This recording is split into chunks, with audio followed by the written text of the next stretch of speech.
Angel, I think there is some audio problem. I don't hear anything. Does David, do you hear the audio from video which was being played? Didn't hear the audio from the video, but can hear you fine, Vikash. So kick us away. Yeah, perfect. I think there was some problem with the audio. It is 11:01. I don't think we have enough time to play the video again. So maybe at the end we can start that. Let me go ahead and share my screen. And again, the question of this year is also, do you see my screen? Yes. Perfect. So yeah, let's wait for a couple of more minutes and then we'll get started. I think people are still joining in. So David, which city you are joining from? I'm joining from Sydney today. A little bit of a wet day in Sydney, which has been a change for us, but I'm very fortunate. I've been able to come into the office, so somewhat return to normal here. Yeah, that's good. So the offices are open in Australia. Like I'm in Gurgaon, close to Delhi. So our offices are like most of the organization, they are still promoting work from home. So till 31st March, like we are working from home. What about in Australia? Are all the offices open or some are open? How is it? Yeah, I think they are open, but to limited capacity. So generally, employers are encouraged to have, between 25 and 50% of staff only at work, and still restrictions regarding wearing masks on transport and in public areas. But at least we have some flexibility of coming into the office. Okay, sounds good. Sounds good. So it is 11:03. Gaurav, shall we get started? Let's go. Yeah, we have got perfect. Great. So good morning, everyone. Thanks for joining again this week. So as you know that these Elite CISO webinars and Elite Knowledge sessions we do every week on Thursday. So I really appreciate you guys taking out time and joining us today. As you can see on the screen, today we have partnered with Blackberry and Hitachi systems And the topic for today is security strategy begins with an attitude, never trust, always verify. So that's what the unique topic of today's session is. And we have experts from Blackberry joining in. David is joining from Australia, and Sumit is based out of Delhi NCR itself. I think Sumit has been with Blackberry for more than a decade. I remember meeting Sumit long time back in one of the in-person conference when we used to have that. It is great to have you guys onboarded today. So short agenda. I will pass it on to David and Sumit for their introductions, and then we will have David talking about the BlackBerry CyberSuite offering, and that session will be for about 30-35 minutes, and then David will pass it on to Sumit, and then Sumit will run a cool demo talking about the EDR and EPP product portfolio of BlackBerry. And then we will have a short Q&A, and at the end, like always, we do the wheel of fortune. So we will run that wheel of fortune, and one winner will get a unique giveaway like we always do. So with that, over to you, David. I'm going to stop sharing my screen so that you can get started with your introduction and session. Perfect. Thank you, Vikash, for the kind introduction, and welcome everyone to today's webinar. And thank you to our very strong partnership with Hitachi and Elite CISO for organising today. Can you see my screen okay, Vikash, there? Yeah, we can see it. Great. All right. So just a brief introduction. So I lead the team across the Asia Pacific region. And I'll tell you, one of our strongest growing parts, if not the strongest growing part of our business, is in India. And the team on the ground there have done a great job working with Hitachi in presenting what is industry-leading security solutions across a range of industries in that part of the world. As Vikash mentioned, Sumit brings many years' experience across our BlackBerry portfolio, which has recently been enhanced through our acquisition of Cylance that we'll be talking a little bit about today. But if there's any questions following today, the team from BlackBerry or Hitachi will be more than happy to help you answer those. Our philosophy is we're here to help you understand best practices for the modern challenges of cybersecurity. And that may not mean you buy our products today or even this year, but if we can help you with some best practices and solutions, then that's great. So let me just give you a brief introduction to today's topic, which is never trust, always verify. And the concept there is Xero Trust, which you would have heard about from other participants in this marketplace. But there's a few aspects of Xero Trust that we're going to focus on today. We're going to focus on the importance of machine learning or AI in Xero Trust. We're going to talk about the importance of what we call zero touch. So how do you ensure that you can provide a highly secure environment, but that at the same time provides an outstanding end user experience? And we'll talk about those things in the context of the consolidation of the BlackBerry portfolio around both endpoint management and endpoint security, and some of the benefits associated with looking at both of those solution sets when making decisions on the technology that you deploy. There's two reasons why Xero Trust and this topic is very important.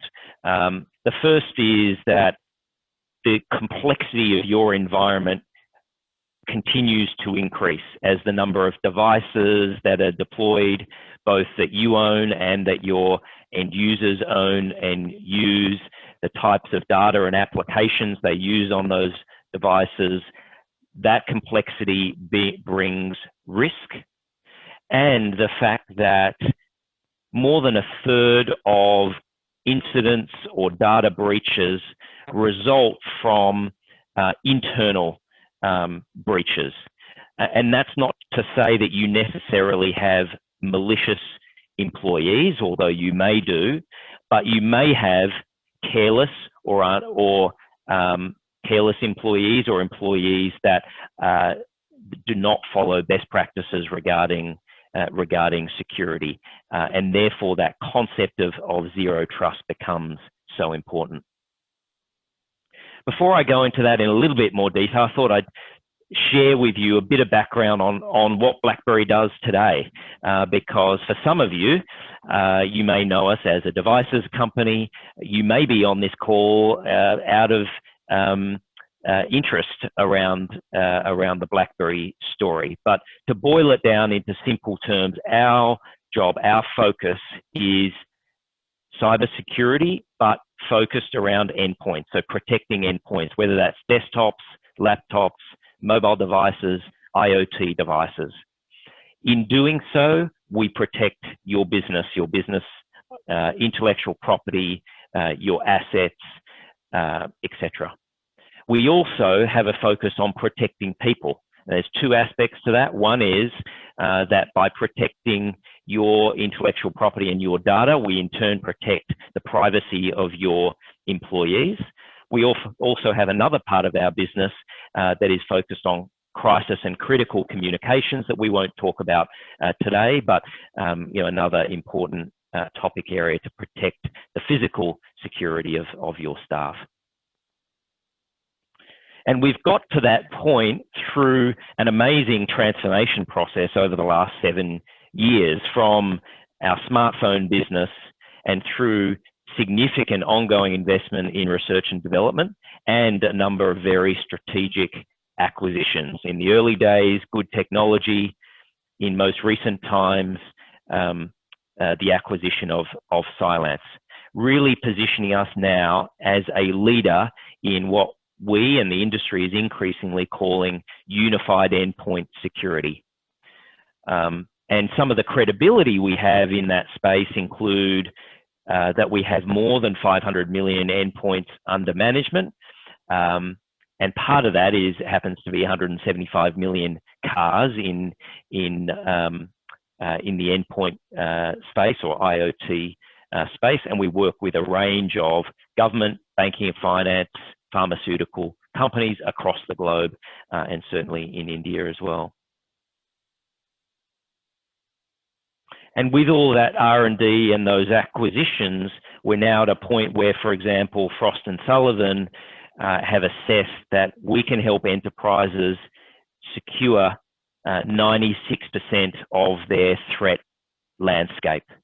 And you'll see on this chart here, the range of challenges that are faced by you and your organizations today that we can help assess, whether that challenge is associated with how do you deploy a secure BYOD program to your employees, how do you reduce the complexity of the number of security vendors you have that inherently increases your risk, how do you deal with the fact that employees are using security workarounds to remain productive, how do you deal with the increasing complexity and number of endpoints within your organization.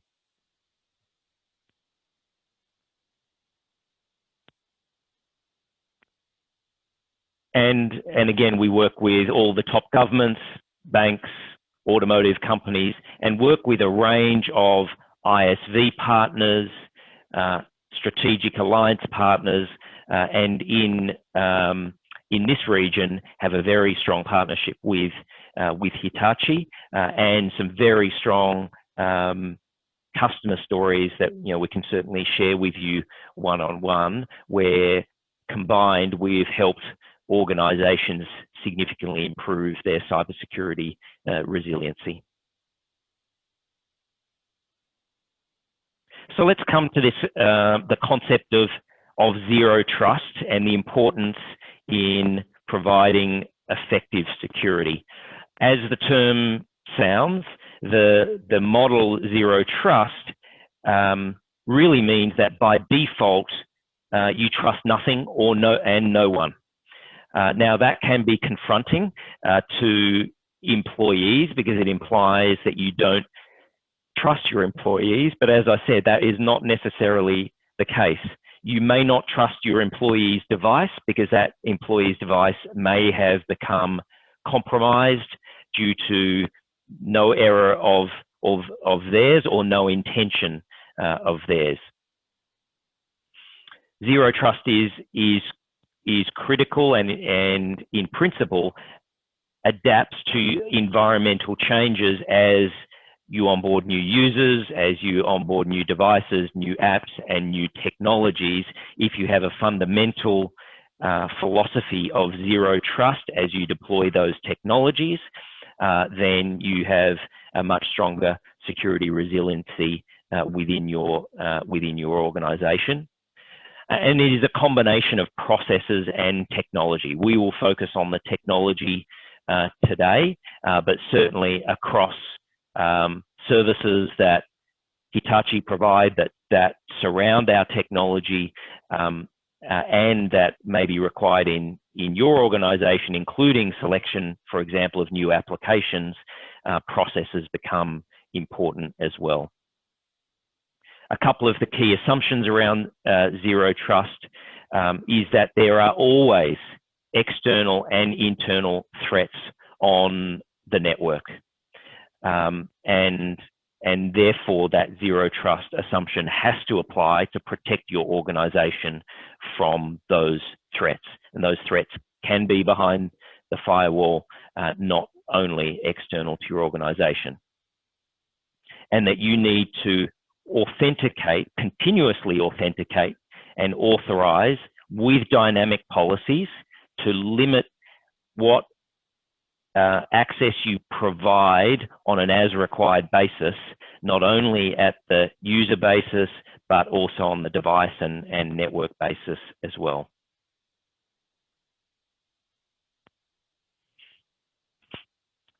And with the concept of Xero Trust, it's easy to assume that things will become more difficult for your users. If you are constantly authenticating your users, let's say that to deploy Xero Trust, you concluded you needed to ask your users to authenticate their mobile device every time they access their email. That would likely be a significant inhibitor to that user's productivity. And therefore, there is this trade-off between achieving high security and Xero Trust and a productive end user experience. And as those end users are increasingly working from home with potentially less access to support, including support from their peers, how do you achieve what we describe as a zero-touch experience, not only for your users, and ultimately they're most important, but also for your IT admins and your security operations team who are operating the tools that are delivering that Xero Trust capability. And you'll see those two themes as we go through the rest of my presentation and the demonstration from Sumit. And it's that challenge of achieving Xero Trust and Zero Touch that brings the importance of artificial intelligence or machine learning into the architecture that you should be considering for your security framework moving forward. And this is, represents the Blackberry architecture and the concepts that we design and develop our technology for. Obviously, you have humans that are interacting with both your tools from an admin point of view, but also with devices connected to your network. That is, i.e., the machine. But what are the authentication mechanisms?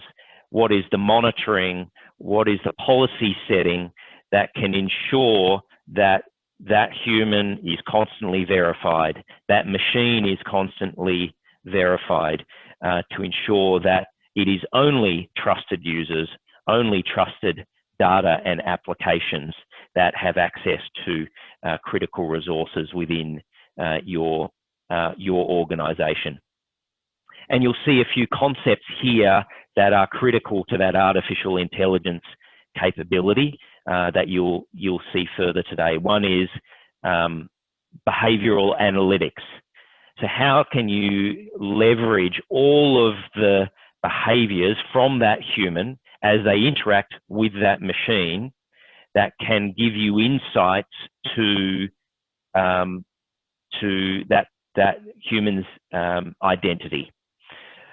And that behavior could be everything from how and when they open an application, how they navigate with applications through scrolling and typing, how do they hold their device, where do they use their device, over what network. There's a range of behavioral data that can be captured. And one of the key uses for that data is to effectively continuously authenticate that user, so that as soon as you see behavior that is anomalous, that is not consistent with how that user normally interacts with that device or with that application, that you can autonomously adapt the policy to apply to that user. That adaptation could involve restricting the applications they have access to, delivering a second factor authentication request, or could extend to locking their access if the behavior is anomalous enough, and force your security team to intercept that behavior and that incident. So this is, I guess, a key concept for what we see as the leading security technology and architecture moving forward.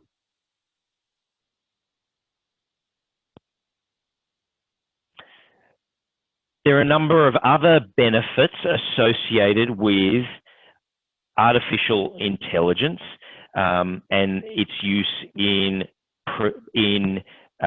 protecting your devices in your environment, preventing incidents, preventing malware or ransomware on those devices, and ultimately protecting your organization. And this is an area where Cylance traditionally, and now Blackberry, has a very strong leadership position in the market, with a AI-based prevention model that is many years in development, that is based on the ingestion of millions of good and bad pieces of code to ensure that we do the absolutely best job in preventing security incidents in your environment. And because we are using AI to identify the characteristics of bad code, not relying on signatures to associate with specific bad code, it means we can prevent day zero attacks. It means we can deliver on the concept of true AI incident prevention with no known previous occurrence of that incident or that malware. That we can significantly increase the productivity of your users because of the way that our AI-based agent operates compared to traditional signature-based technology. So no constant updates on the application or the signatures, and significantly reducing the number of alerts to your security team, and therefore improving their productivity, and therefore reducing your operational costs associated with delivering secure outcomes, and effectively enable you to reduce the stack and complexity of security tools in your environment.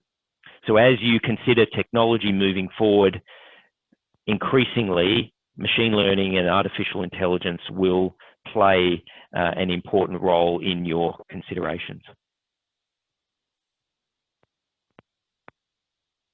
And if I translate that into, well, what does that mean from the point of view of protecting an endpoint device? And you'll see here, you know, a landscape that has a range from prevention and automated, which would be the highest utilization of machine learning, through to respond and manual, where you're relying on large security teams to monitor your environment and respond to incidents as they occur. And obviously, the longer it takes your team to respond, not only increases the potential exposure that your organization has to loss of data or to ransomware, but also the impact of the productivity of your end users and the cost associated with managing the security within your environment. So our philosophy is that, and you should have this criteria when you think about prevention and security in your organization, is 99% of risks, of incidents, should be avoided, or a minimum of 99%, through AI-powered security. And you should really only rely on or need to detect 1% of incidents that may need a potential response, and you should need to respond to less than 0.1 of 1% of the potential incidents or risks that are trying to get into your environment.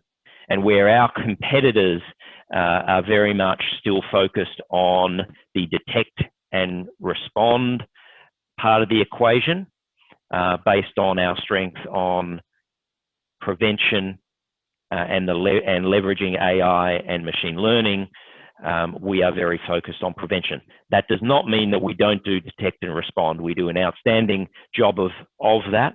But if you think conceptually of what are the benefits to your users and your security team, if only 1% of detection is required and less than 0.1% of a response is required, the constant feedback we get from clients is it enables them to focus their security team on more high-value activities, such as threat hunting, and it significantly improves the productivity of their users. One other concept that I touched on before, and I'll just go into a little bit more detail here, is around that concept of continuous authentication. And we will continue to build capability in this space. But again, the concept is, how do you leverage a user's location, the way they interact with their device and their applications, the networks they access, and the level of trust that you have of those networks, and the time and usage they have for accessing applications and devices, will all determine a real-time risk score.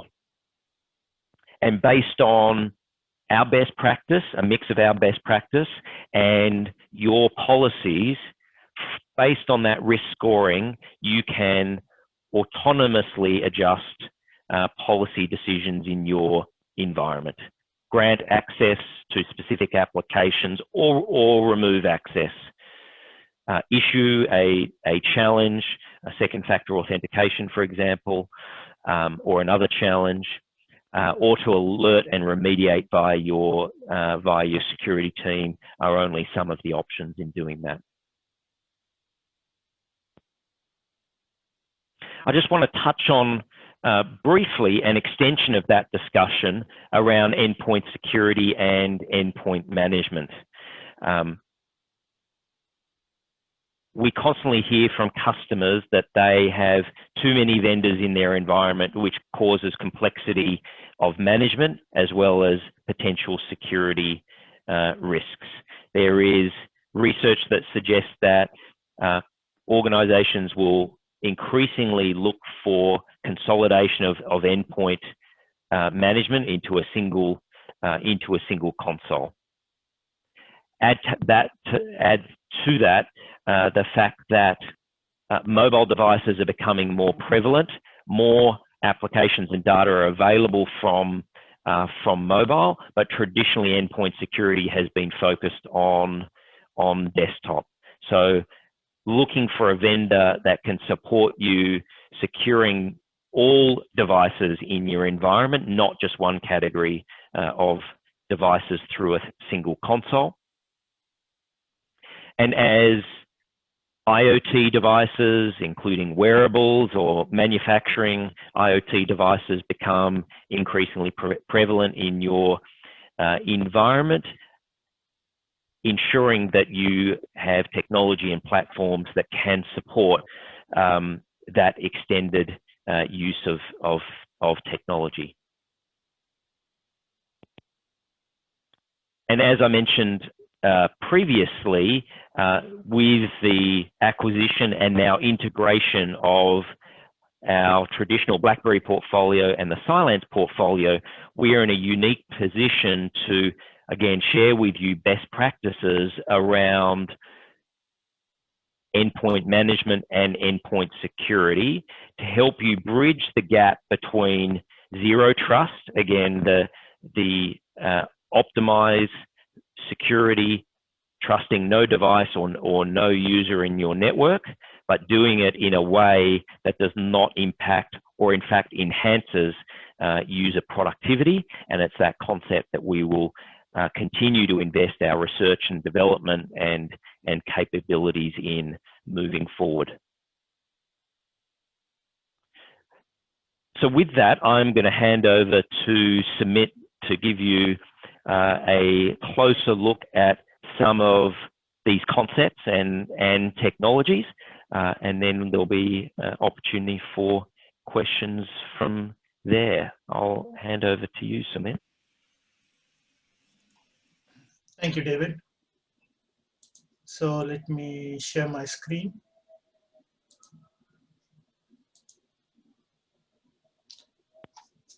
So welcome back. So today in this demonstration that I will do with you is we will talk about these typical 5 type of attack vectors, which we commonly see in our day-to-day as we go about and mitigate those attacks. Some of them, what we do here is ability to mitigate them right before they even hit your environment. So one of the things that Blackberry Protect is able to do, or IPP platform, is the pre-execution prevention. What I will do here is that we'll download a malware and we'll run an simulation exercise just to give you an understanding how even before the malware can spread its malicious code in your environment, how we are able to prevent that attack vector from in your environment. In an anti-memory exploit, we have modified an existing script or an application that is built to bypass the traditional antivirus. And we'll see how Blackberry Protect is able to protect or does not allow the exploit to happen. We will run a traditional microscript and see how it has been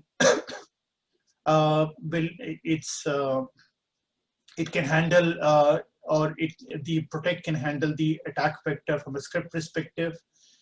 And then is to one is the Mitra attack exploit, which we're using a multi-stage attack vector here, along with Microsoft Dynamic Data Exchange Library, to see how it the system is able to, again, not let the system get exploited and protect your environment.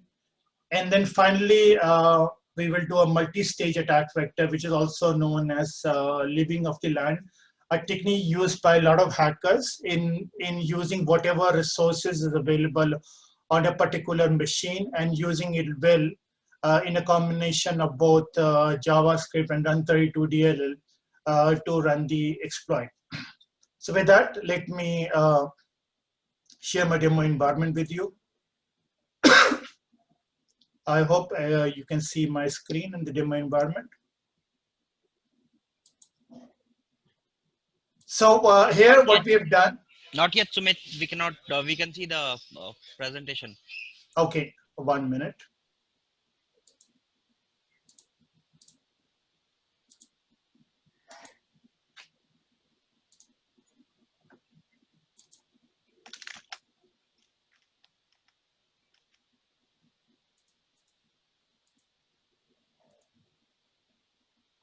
Sorry for that.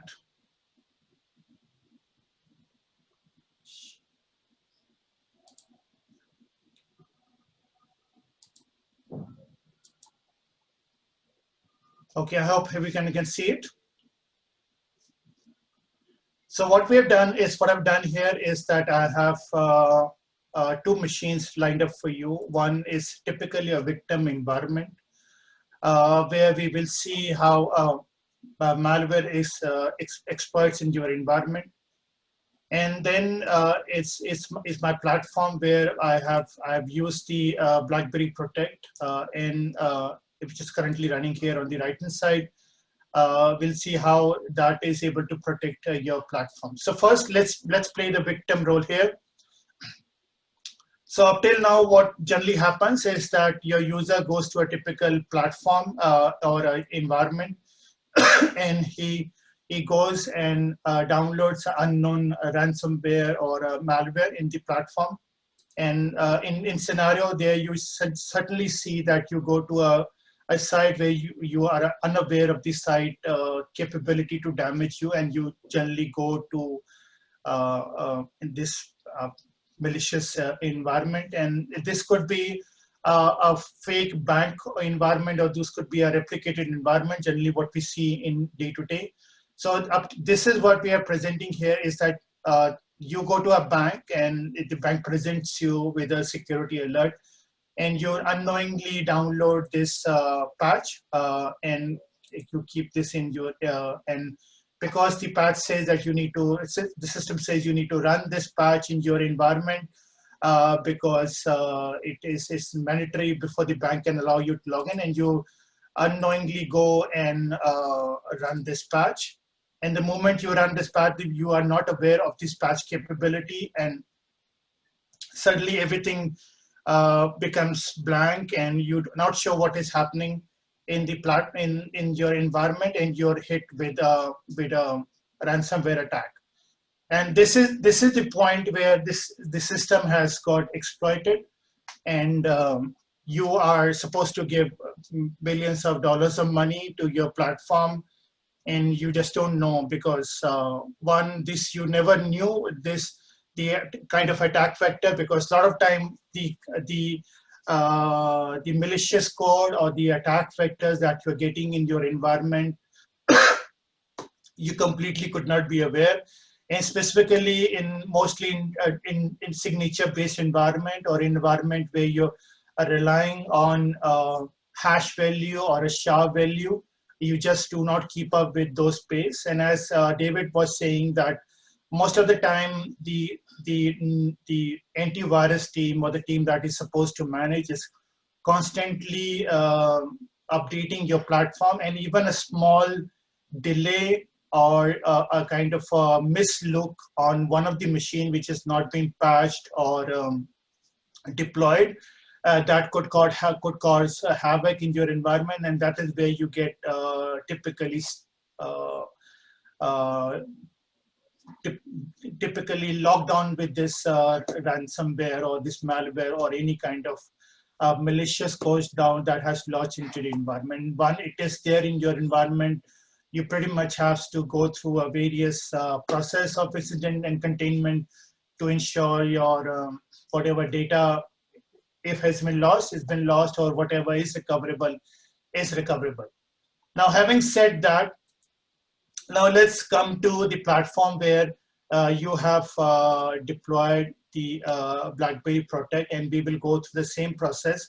But at this time, we will not only run through the normal process, we will run same process again. We will try to log in into the environment, and it will say the same message now that you need to download a security patch. You go ahead and click on that patch, you download it. Your users downloads it, you just go and double click it. The moment you double click it, the system says that it does not allow you to run. And obviously you also get a message in the system that this is the information that you selected is a potential threat and does not allow it to execute in the platform. So this is how the system does not allow your users to get exploited from any random threat that may come in your environment, and does away with any threat vector that may hit your system. Similarly, you may get a lot of your emails in your system, and one of the potential email could have an invoice in your systems, and you just go and open this invoice in your platform. The moment you open this invoice, not knowingly that it could be a potential threat, you go and enable, and bang, it does not allow the system to enable. And you can see here what we ran earlier, the security patch, which was mitigate as a threat, did not allow the system to run it. And more importantly, the Excel file that we just received from an email was again had a script in it and did not allow the system did not allow to run in the platform. These two examples, and we'll go to furthermore example, are one of the examples that how we are able to mitigate the threat even before they try to get into your environment or try to exploit your environment or to bring any kind of threat vector in your environment.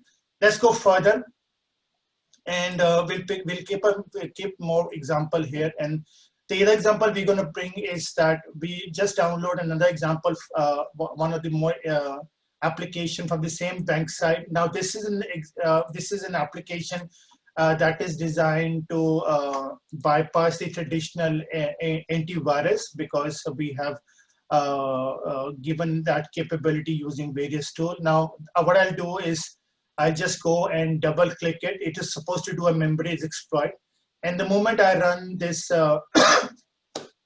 application in the environment, the system does not allow the application to do anything, because the silence does protect this from running the thread. And as you can see, the exploit was completely stopped, terminated. It did not allow the memory exploit to run in the environment. So with these two, this kind of capability, you're pretty much assured that even in the event of a threat, even in the event of exploit, that may be an unknown or maybe a known in your environment, it will be completely mitigated at the time of the entry into your system. Now let's go ahead and download a batch file. Now the kind of batch file here is a very simple batch file that I'm trying to run for you. I'm going to use the capability here from a perspective of both Run32 and JavaScript, a kind of a combination of both, just to bring a variation in the type of attack vector generally run by the hackers. So most of the time, the traditional, or most of the time, the AV system is unable to detect JavaScripting because they are not designed, or you're not aware of it because this could be a new kind of a virus to the system.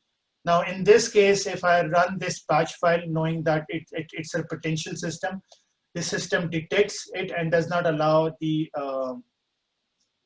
application to run or the threat to run in the environment.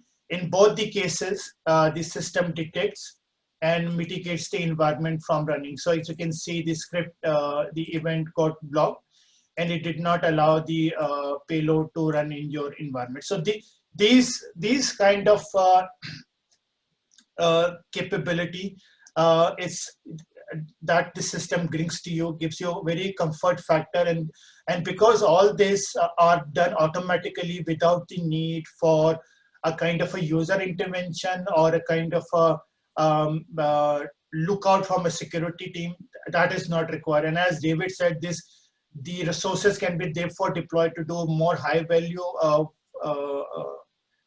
work rather than getting into management of the small antivirus capability. Finally, what I wanted to do is to give you the final tag, which is this is a Word document which I've downloaded. Now, most of the know that Emote was running a kind of hidden script behind the Word document.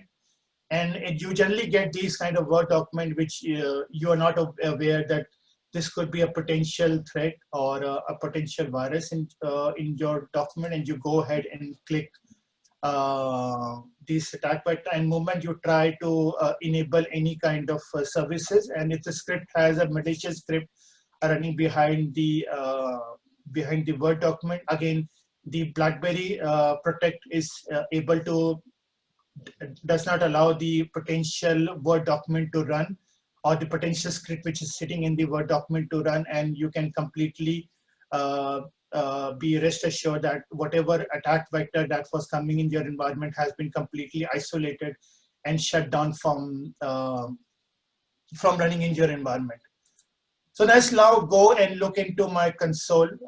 Let's now log into it, and you can see that the platform is able to give you a clear visibility at a single go on what kind of threat levels and what kind of device protection does the system has.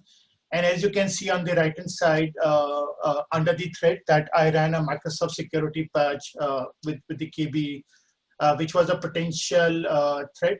And as I go into it and click on the file, I can completely know that this file, this was a high priority attack vector. It was detected by the execution control, which is my pre-execution control.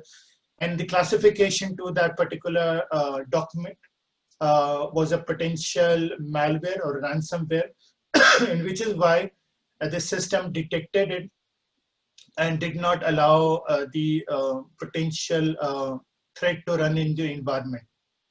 And similarly, whatever other threat that I ran, as you can clearly see, those were detected by using background threat detection or a file watcher. And those threats were completely mitigated at the right time in the platform. As we go next, in this slide, you will be able to see that this file was what kind of file it was there, the SHA value along with it, and it has been, as you can see, which machine did it run, and now in what state it currently is.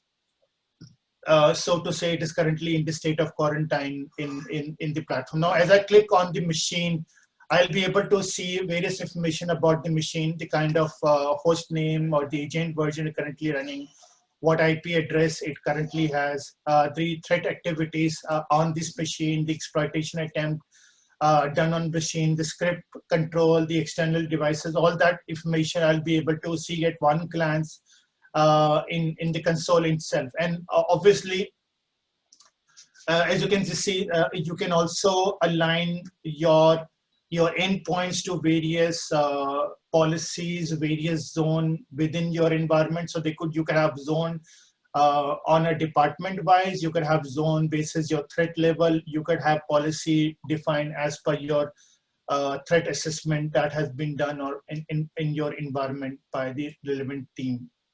So if I go to threat, I can see the file, I can see the path of this file. More importantly, I can see there is a score that has been aligned to that threat vector and the status to that threat that it is there in your environment. more importantly, the kind of classification it is there in the system. So it does provide the person who is monitoring with a clear understanding of where and what kind of threat vector is, and the score gives a clear indication that this was definitely a high valued attack vector, and which is why it is currently moved to quarantine state. So as David was saying, the philosophy of this product line and with the company is to put prevention first in the system, and then as the system is prevented from any kind of attack vector coming in your environment, it relatively is able to prevent and move that into a quarantine state. Moving forward, I can also see the exploit that we ran. We ran this Your Bank Manager, which was a exploit that I ran to exploit the memory attack vector, and it was detected as a malicious payload in the system, and again terminated right there in the platform itself. As we move forward, I will be able to also see the kind of script that I run. So I ran a privacy policy.doc, which had a potential script behind it, which I used to create an attack vector. And the system was able to detect it and completely shut down that attack vector from running in your environment, and mitigate any risk that the system could bring because of that particular document that you downloaded from the website or from an Outlook or from the web. Now, having said that, all that I covered right now was my endpoint protection capability, which means that my system has the capability to detect any known, unknown threat, irrespective of whether that you provided him with a SHA value or a YAR value in the system, or any kind of IP address ranges, or generally most of the threat intelligence you have to gather with a lot of other application, and only then you are more ready to mitigate that threat vector. But here you don't have to worry about the various threat intelligence your system needs to integrate or need to manage, and that's the way the beauty of the Blackberry Protect comes in, is that irrespective of whatever threat that is coming or gets into your environment, it will be completely mitigated, and it will not allow your system to get into a state of compromise. Now, we are looking at an EDR state here, where, as you can see, I ran an Office Mintra attack vector using my Word document. There was a run32 DLL JavaScript invocation, which I ran, which was a threat vector again. I ran a PowerShell script, which was through the Excel sheet. And in all these attack vector that I ran in the EPP platform, it was completely stopped at the protect level. And then whatever data that is corresponding for you to do and understand or run a forensic understanding of what happened and why it happened, that gets into EDR. Most of the time, when I engage with customer, the conversation starts from an EDR, and less it starts from an endpoint protection. But we always tell, I will be more than happy, and along with David, to share some of the use cases where the customer has gone and deployed only the endpoint protection and did not deploy an EDR because they felt that Blackberry Protect EPP platform is far more stronger, and they do not need an EDR capability at this moment of time. So as you enter into the EDR platform, you are presented with the attack vector that happened.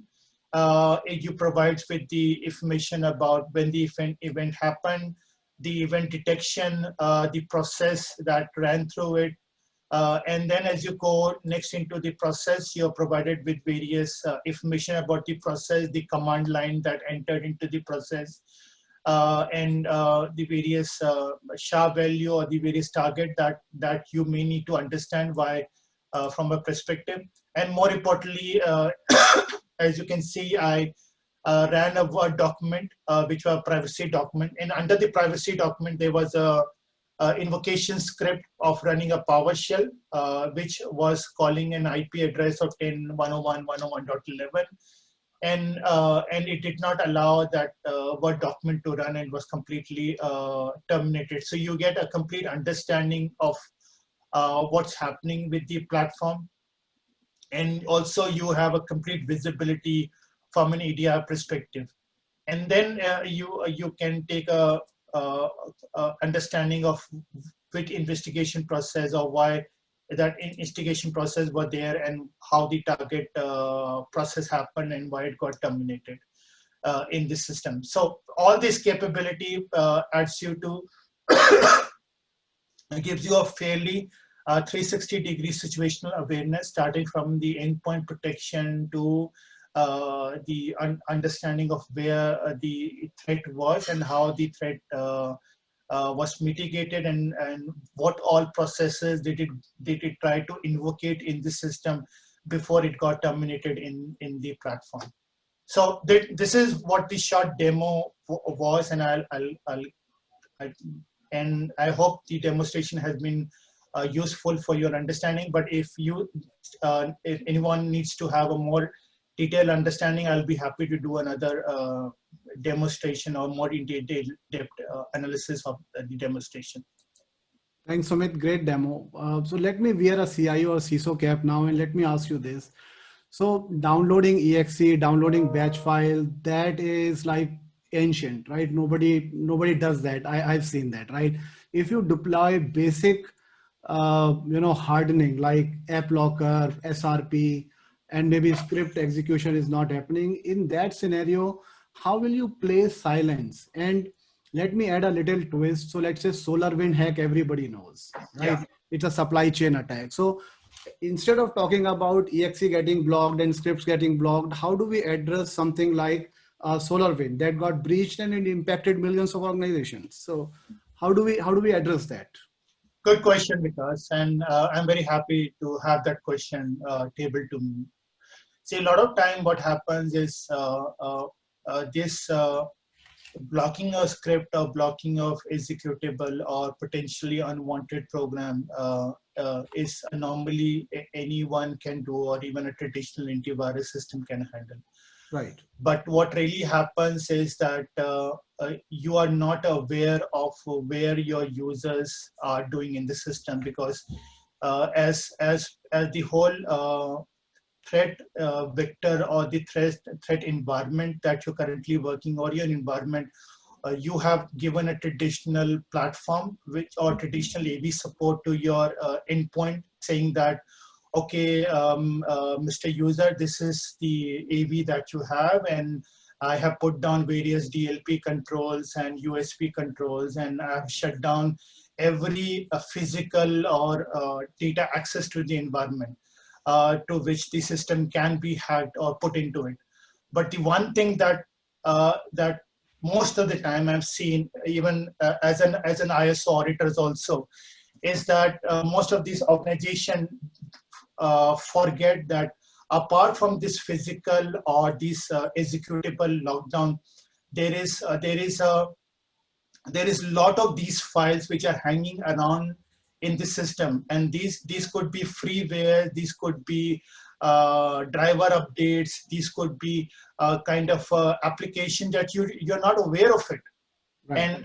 And these applications could be opening various different type of ports which you're not even looking at it. So for example, traditionally when you talk about host intrusion protection system, HIPS is again a signature-based platform. You look it from anywhere in the system. You're still dependent upon looking at a particular code line, or you're looking at a kind of a signature to happen. But we are not looking at signature. We are just not looking at file behavior analysis. We are not looking at what the system is doing. We just go beyond the regular approach line and tell you. And the other part of this is, I'll just tell you without putting a name here, that I was running a proof of concept for a medical company out here in India. And during the proof of concept, we suddenly hit a potential threat. And that potential threat was sending a C2C communication between a certain server to a server out in a particular country. I cannot put names here. And we immediately informed the customer, and we said, dear customer, we are seeing certain scenario of data, and it looks like some of the application is sending data in the platform. And we provided him with so much of information to him. Not only we provided him the C2C data that was moving out, we also provided him the application that was sending that amount of data, and it came out to be that freeware application that the customer downloaded for a particular work in his environment, that had a backdoor entry, and that backdoor entry was exploited by the third-party hacker, and they were right into the system. So wherever you look at Vikas, the customer can go ahead and do a lot of these blocking and the hardware shutdowns. There's so interesting methodology of doing it. But end of the day, if you're not monitoring your environment, then your system can be exploited anywhere. Absolutely. Great insight. So it is 12 o'clock. I don't think we have more time to take questions because we try to stick to our schedule. Maybe one question we can take, and I see very interesting question asked by Shobha Patil on chat. What she's saying is very much connected to what I asked. So right, if you are not doing hardening and you are deploying a EPP EDR product, so I always suggest people do your hardening and then go for EPP EDR so that at least you have done your due diligence. And what Shobha is asking, she's saying, how do you optimize security with zero trust architecture when you don't even have a network segmentation? So how do you answer that? Well, good, Vikas. Again, my point comes to again same thing. See, network segmentation it's good. You can segregate, you can put people, or you can put various hardware appliances or communication systems behind certain VLANs, and we have seen in various approaches in certain banks and certain government organizations that that the network is segregated. More importantly, there are times where you go and do air-gapped networks also, which is very prevalent in certain environment or certain industries where they want to deploy certain systems in an air-gapped environment. Now, if you have done network segmenting, good. If you have not done it for Blackberry Protect, it would really does not matter, because our product goes, again, as I said, we go beyond and do our work without these kind of dependency. But we have done product deployment in a configuring environment where, for example, I can put that like for example in certain defense area where the armed forces are in certain situation where you can't do network segmentation. Everybody has to communicate on the same basic IP network. It's a mandatory way of handling things. You're dependent upon the single IP source for all your strategic or tactical network and more importantly, you also are dependent upon same network for your communication or your backhaul network.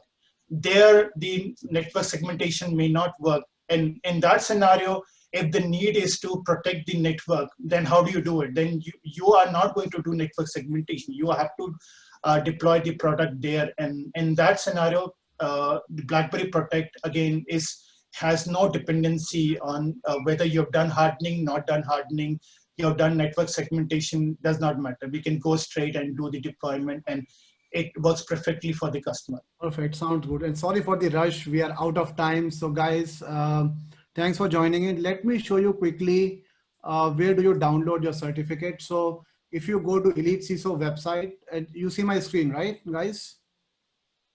Perfect. Yes. So go to Elite CISO website, go under events, go to upcoming events, come under this section and click on CP certificate, fill your email ID, your full name, and then the secret to download the certificate is privacy, because today is World Privacy Day. That's why this secret. So enter privacy and you will be able to download your participation certificate.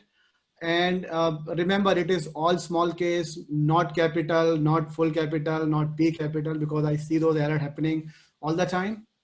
So that's how you can download your certificate. And then what everybody is kind of waiting for, Wheel of Fortune, which we run every time. So all the participants who registered, their name is over here on this wheel. I will spin it. You know, if your name comes, go to the chat and say, yes, you are here. If you are not here, your name comes, I will run it for 5 times only. If people, so we have about 220 people registered, 150 people did join today.